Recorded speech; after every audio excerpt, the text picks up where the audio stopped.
Hi guys, so here's a project I'm on to doing. It's my 2015 800 Brutale MV Agusta Dragster. I know there isn't a lot of videos out there, so I decided to make one. Um, today's project I'm going to be working on changing out three things, and they all involve removing the tank. So we're going to be getting under the tank.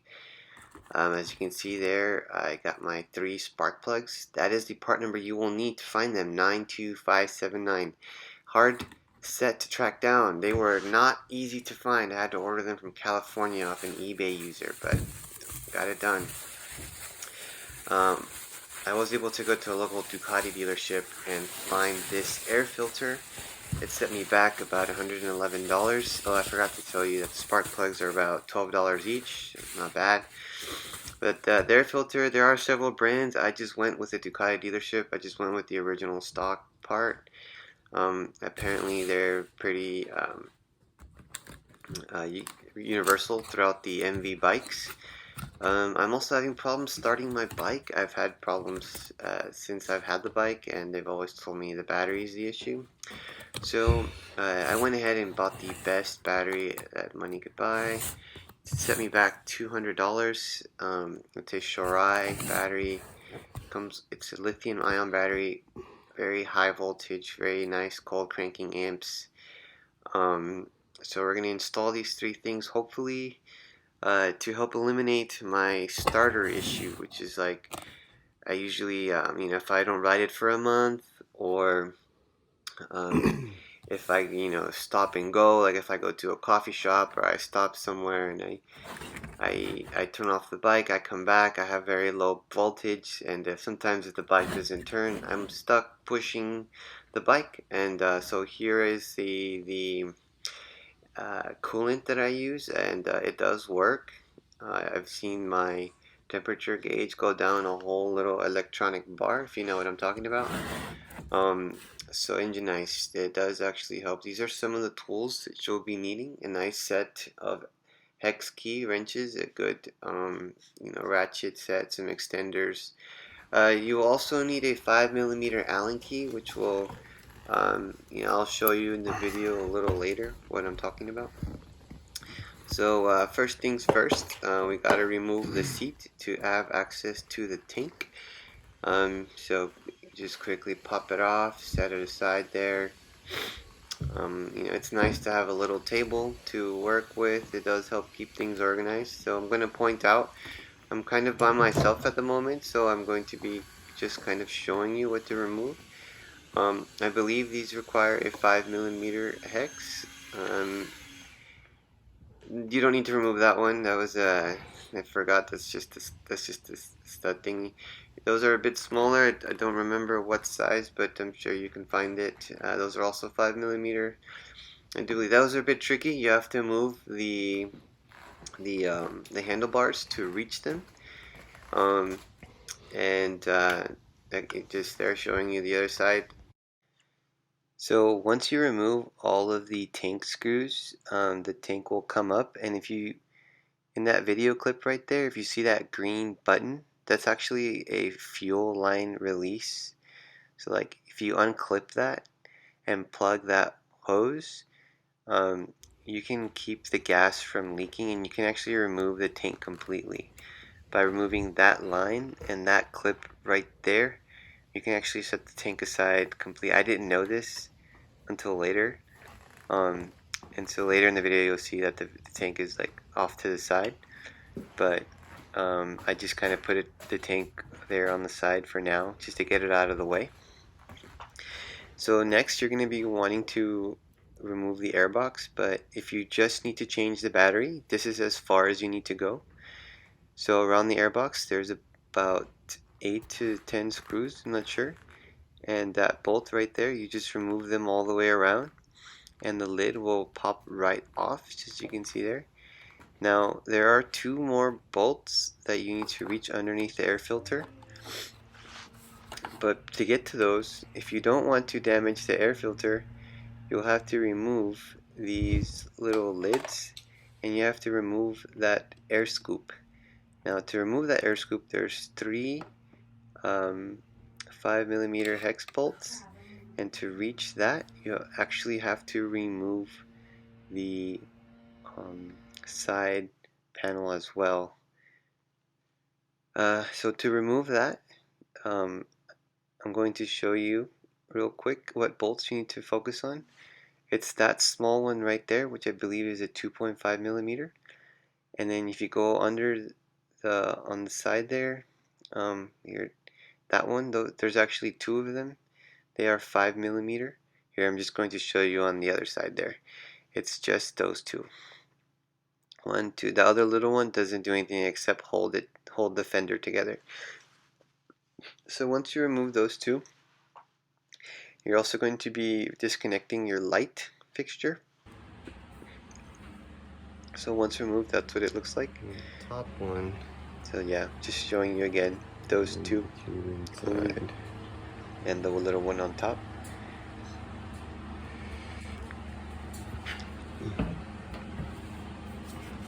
So I'm sorry I skipped ahead, but at this point, if in order to remove the air filter, it's supposed to slide right out. And since I'm working on this side of the tank, you're going to have to remove this little cap right there. And that little cap is, I'm kind of doing this in reverse. I'm so sorry I didn't get this in the shot. But, so you remove that cap, and then behind that cap there will be this bracket, which you'll have to remove as well. And then there's a little clip right there, the black one. You unclip that first, and then the fuse box, I think, slides right off of that piece of metal. And then you wiggle it around, and then you can slide the air filter right out. Now right there, I was showing you because of the weird angle of those nuts, you are going to actually need an Allen key. And now I'm showing you the Torx bit that I used to remove. You'll see the brace that the airbox rests on, and then you remove all three bolts, and the coilovers will then become loose. They're going to be kind of on there a bit tight, so you got to wiggle them. And so you wiggle, and they're a bit flexible, but not too flexible. You don't want to bend these too much, because they can break. And then you'll have to buy new coilovers, which is probably not fun, since you'll actually have to order them from MV Agusta. And if you know anything about ordering parts for your bike, you have to go to a Ducati dealership, and you have to wait a few months for the part to travel all the way across the world. So I try to not break anything original here if I were you. So once it comes out, you just get your socket, your spark plug socket, and if you get a spark plug socket, I believe this one was a 5/16. It's a smaller one. I'm not sure, I don't remember. What are we doing here? But we are changing out the spark plugs. They're pretty universal in size. It's usually just either the big ones or the small ones.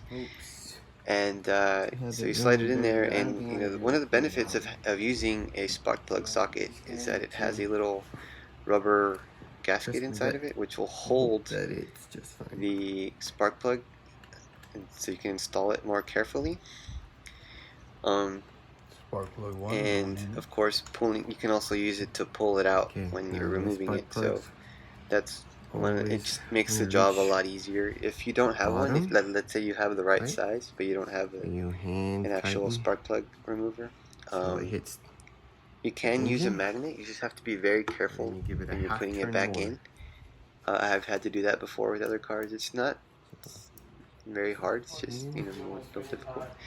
Now when you reach the bottom, they recommend a full half turn of tightening, which should be around 15 pounds of pressure. But I got to about I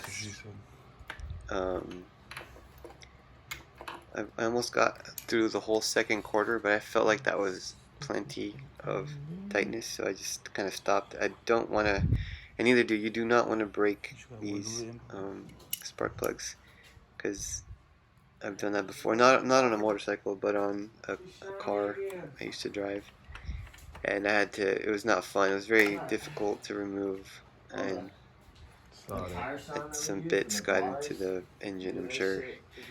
But anyway, you learn from your mistakes, right? So once you tighten it back in, you want to put the coil back in, and I recommend doing these one at a time for sure, because you do not want to leave the tops of your pistons very exposed for too long. You just don't want any contaminants or anything going in there. So yeah, so I just just one at a time. Patience is key. There's going to be some grease, some lithium ion grease on the coilover. If you have some, you can put a bit more, but it's not necessary. I didn't do it, so I just left the grease that was on there. It was plenty. So yeah, just be very gentle with these. Once you break them loose, it's very easy to remove. You can do it by hand, just like that, and then it just pops right out.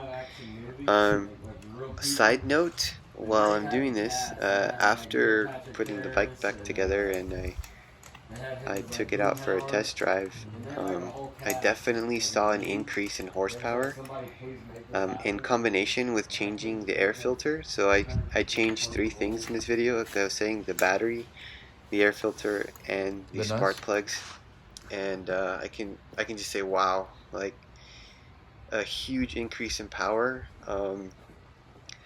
I went ahead and topped out my bike. I think these bikes have a limit. I think they have you can only go 160 miles an hour before the engine cuts off. Usually to reach 150, to reach those numbers, it starts to crawl around 150 miles an hour. It'll go 150, 151, 152, like that. But when I gave it a full top speed run after changing the spark plugs and the air filter, which I think is what did the majority of the regaining that lost horsepower, I got to 160 so quick. It was kind of crazy. I've never gotten there that fast as. So I pretty much, by doing this service to your bike, you're definitely rejuvenating and bringing back some of that life back into it, because it really made a huge difference. So I would definitely recommend this service. Not a good while. I'm at 12,000 miles. My bike is at 14,000. I wasn't doing anything too crazy the last 2,000 miles. I was just kind of cruising it around the hill country in my area. But yeah, it definitely brought a smile back to my face. Having that increase in horsepower, I was able to do wheelies a bit easier, which I don't recommend on these bikes. Pretty sensitive stuff, but yeah, it definitely picks up a lot easier now. A few other upgrades I've done to this is, I've upgraded the chain, and as you can see, I powder coated the rear rim earlier in the video, and you'll see it later in the video as well. Those 2 things also make a huge difference. I also changed tires. I went with the Michelin's. Michelin M3, I believe. I'm not sure. Anyway, it's good tire. Michelin's are a good tire. I had the biker people at the shop. I had to recommend. They really recommended them. They work pretty well. They have nice patterns and things like that. Definitely better than the Pirellis that I had on there. Or maybe I'm just comparing an old set to a new set, but definitely I felt my bike, just more solid to the ground.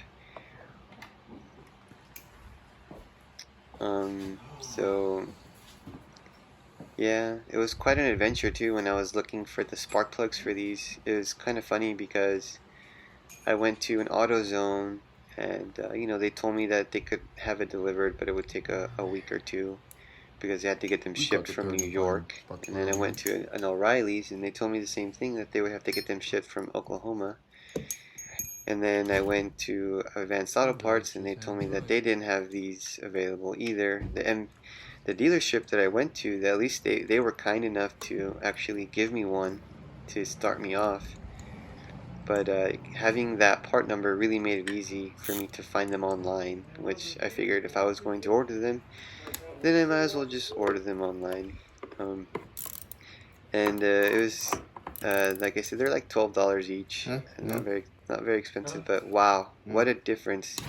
I mean, maybe just changing the spark plugs alone might have increased that horsepower, but I believe like having the new air filter too, you know, allowing that engine to breathe, and having, you know, fresh sparks firing through, it's really made a heck of a difference.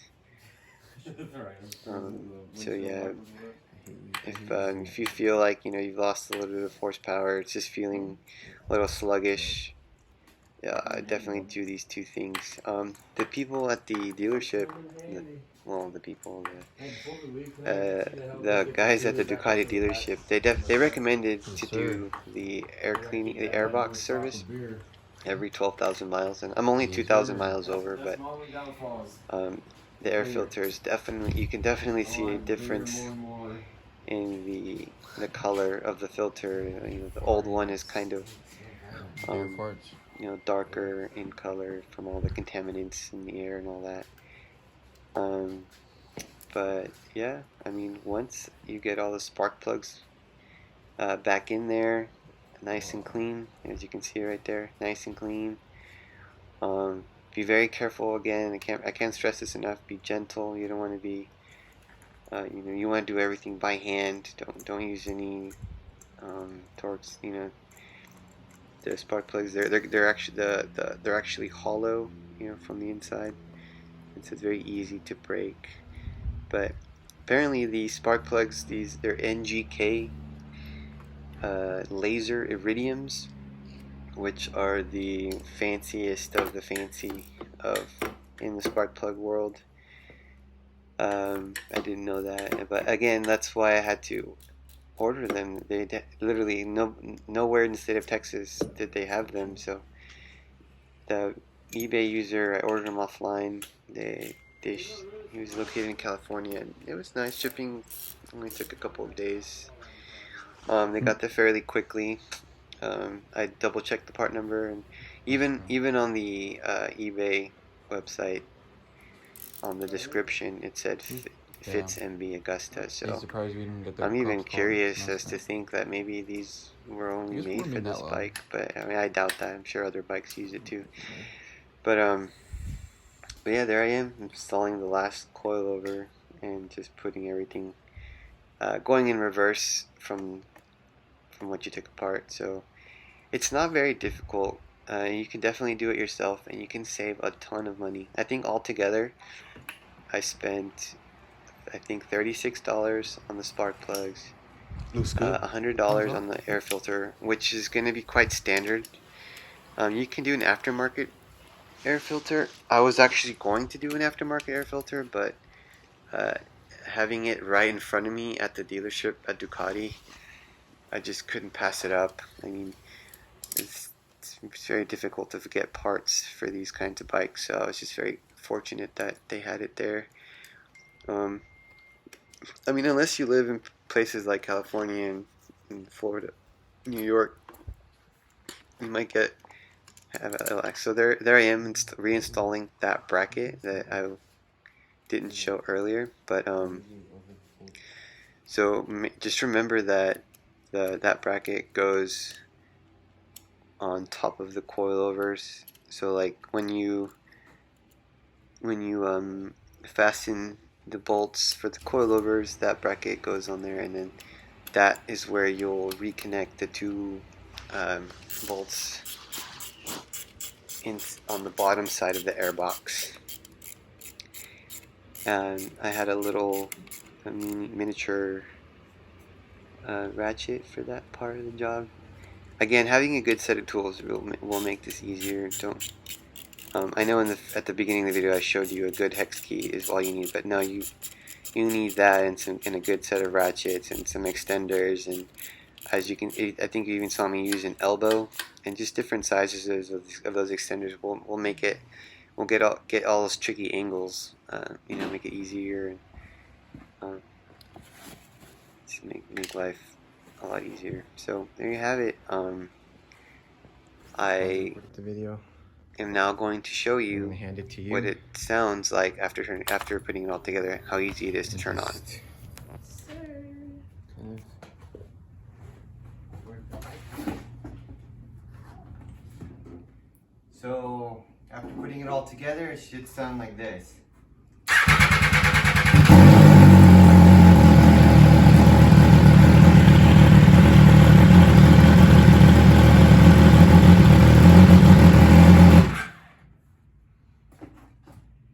And as you can see, it'll be consistent no matter how many times you start it throughout your day.